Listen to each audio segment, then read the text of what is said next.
নমস্কার, enjoy the learning. Question number 2, দুটি সংখ্যার এইচসিএফ 18 এবং এলসিএম 270, একটি সংখ্যা 54 হলে অন্য সংখ্যা কত?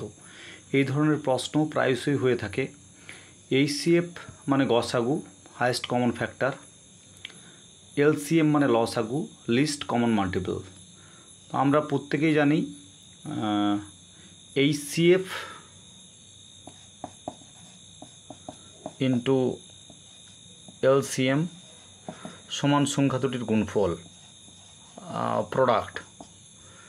তাহলে আমরা বলতে পারি এইচসিএফ দেওয়া আছে 18, এলসিএম আছে 270,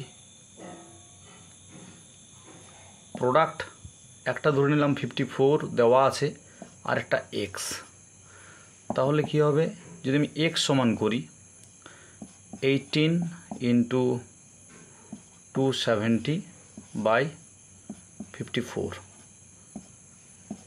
18 3 54, 3 9 27, 90। তাহলে আমরা দেখলাম অপশন বি হচ্ছে কারেক্ট অপশন। আমরা দুটি সংখ্যার এইচসিএফ এবং এলসিএম এবং তাদের সংখ্যা দুটির মধ্যে যে সম্পর্ক বা রিলেশন আমরা জানি, এইচসিএফ প্লাস ইন্টু এলসিএম সমান প্রোডাক্ট ওই দুটো সংখ্যার বা গুণফল। এরপর দেওয়া আছে এইচসিএফ এবং এলসিএম, একটা সংখ্যা দেওয়া আছে আর একটা সংখ্যা বের করতে হবে। এটা নর্মালি এক্স ইকুয়াল টু এই দুটো গুণ আছে, এটা ভাগ আকারে নিচে আসবে। তাহলে আনসার হচ্ছে 90।